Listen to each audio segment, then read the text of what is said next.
Jaguar FM.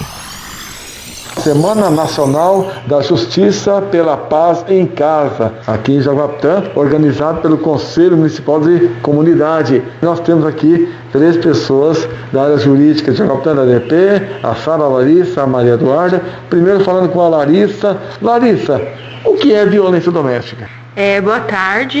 A violência doméstica, ela é uma forma de violação dos direitos humanos. A violência doméstica familiar contra a mulher, ela é configurada quando há qualquer ação ou omissão baseada no gênero que lhe cause morte, lesão, algum sofrimento físico, sofrimento sexual, psicológico ou então um dano moral ou patrimonial. E há alguns âmbitos de incidência da Lei Maria da Penha que incide a Lei 11.340. Ô Sara, que âmbitos seriam esses? Os âmbitos da Lei Maria da Penha seriam o ambiente doméstico, familiar e afetivo. Unidade doméstica compreende o espaço de convívio permanente entre pessoas, a família e qualquer relacionamento íntimo de afeto, independente de coabitação. Maria Eduarda, também do nosso lado aqui. As formas de violência, Maria Eduarda? As formas de violência doméstica, então, são diversas. Dentre elas, a violência psicológica, que é normalmente por onde se inicia, a violência sexual, a violência nos danos materiais, patrimoniais da mulher e a lesão, a violência corporal de fato e a morte, que daria o feminicídio. O próprio cárcere quer dizer que você não vai para tal lugar, você não vai, isso é uma forma de violência? Sim, entra aí no caso da violência psicológica, né? Por exemplo, a mulher não quer ter relação sexual e ela se sujeita a ter para não desagradar o companheiro, para não enraivecer ele, e entre outros, né? Ô Larissa, qual o ciclo da violência, né? Sobre o ciclo da violência, nós temos basicamente 3 fases. A primeira dessas fases seria o aumento da tensão, que ela pode ser compreendida quando o agressor se mostra extremamente irritado, tem acessos de raiva, faz ameaças, destrói objetos. E nessa fase, muitas vezes a mulher acredita ter feito ela alguma coisa de errado para justificar o comportamento do agressor. A segunda fase, ela compreende o ato de violência em si. Então, toda aquela tensão que fica acumulada na primeira fase, ela se materializa em violência verbal, física, psicológica, moral ou patrimonial. E nessa fase, muitas vezes o sentimento da mulher é de paralisia. Ela fica impossibilitada de reação, ela sofre uma tensão psicológica muito severa, sente medo, ódio, solidão, vergonha, fica muito confusa. A terceira fase do ciclo da violência, ela compreende o arrependimento e também é conhecida como a fase de lua de mel. Nessa fase, se caracteriza o arrependimento do agressor, que se torna uma pessoa amável para conseguir a reconciliação, e a mulher se sente muito confusa nessa fase e pressionada a manter o seu relacionamento, sobretudo quando o casal tem filhos.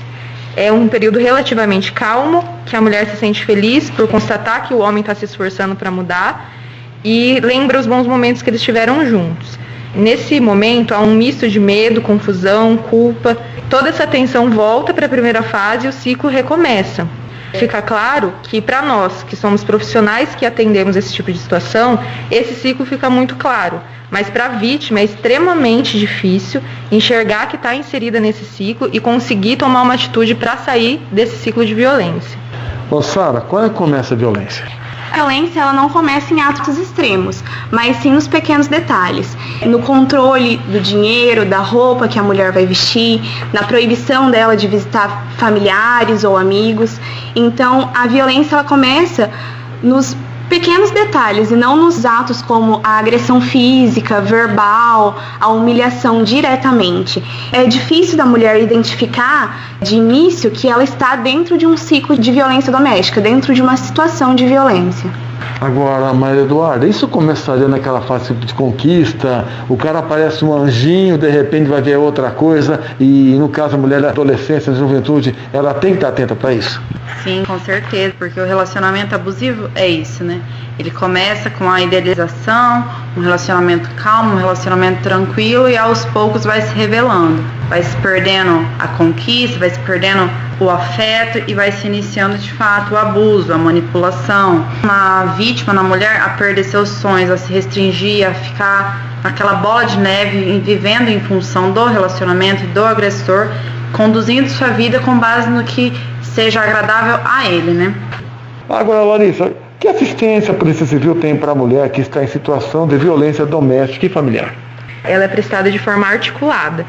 Nós temos a Lei Orgânica da Assistência Social, o Sistema Único de Saúde, o Sistema Único de Segurança Pública, dentre outras normas e políticas públicas de proteção. Compreende tanto medidas preventivas, como atendimento policial especializado para mulheres, quanto as medidas protetivas. E esse amparo é articulado com o Poder Judiciário e o Ministério Público, e não somente na delegacia. O objetivo da Polícia Civil do Paraná é que as mulheres sejam atendidas com profissionalismo, atenção e os cuidados devidos nesse tipo de situação. A Lei Maria da Penha, ela traz que o atendimento será preferencialmente feito por policiais femininas. Porém, pode ser realizado por policiais homens e a equipe de policiais da Delegacia de Jaguapitã tem profissionais preparados para atender nesses casos também.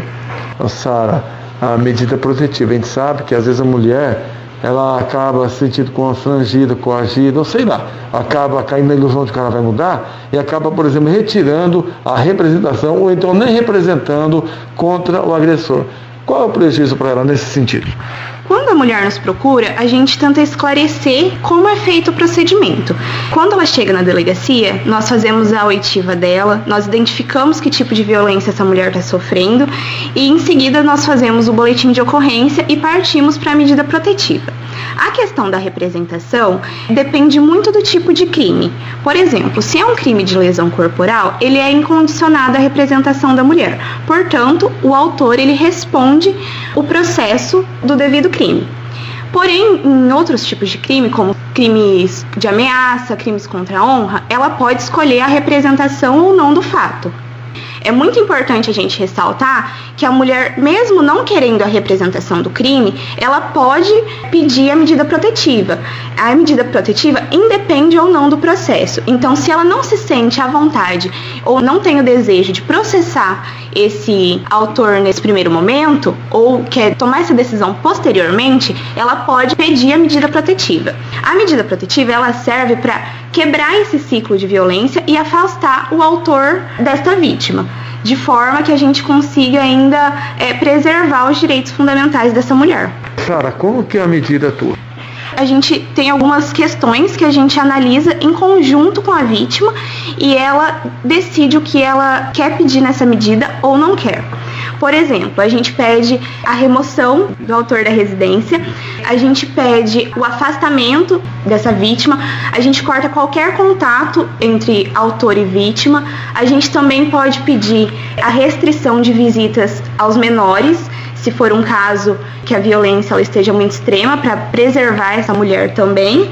E também a gente pode impedir a frequentação de determinados lugares entre autor e vítima. Então, se a vítima está num restaurante ou frequenta determinada igreja, enquanto estiver vigente a medida protetiva, o autor não pode frequentar esses mesmos lugares. Maria Eduarda, os canais de denúncia, você tem aí?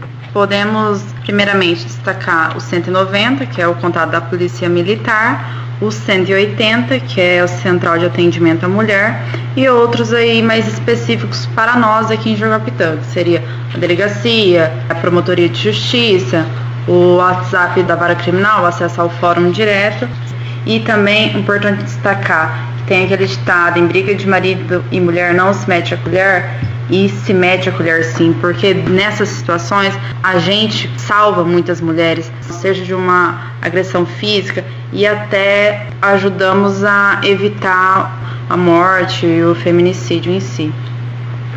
Muito bem, Larissa. O descumprimento dessas medidas, quais as consequências? Desde 2018, descumprir uma medida protetiva é um crime autônomo, previsto no artigo 24A da Lei Maria da Penha, com uma pena de detenção de 3 meses a 2 anos, e mesmo com uma pena inferior a 4 anos, que é possível ser arbitrada pela autoridade policial na delegacia, nesse caso, somente a autoridade judicial poderá conceder a fiança. Então, em que pese a pena ser inferior a 4 anos, a pessoa que descumprir uma medida protetiva somente terá sua possibilidade ou não de ser afiançado perante uma autoridade judicial. Sara, a mulher precisa estar lesionada, apresentar algum sinal, alguma coisa? Não tem a necessidade da mulher estar com uma lesão aparente. Muitas mulheres elas ficam receosas de aparecer aqui na delegacia e não estarem com um machucado, nada visível, nenhuma prova visível. Mas não tem essa necessidade, pois há uma previsão legal do crime de vias de fato, onde não precisa ter uma lesão aparente. Então, se a mulher está com qualquer dúvida sobre o tipo de violência que ela está sofrendo, ela pode nos procurar, que a gente vai conversar com ela e a gente vai prestar a melhor ajuda possível.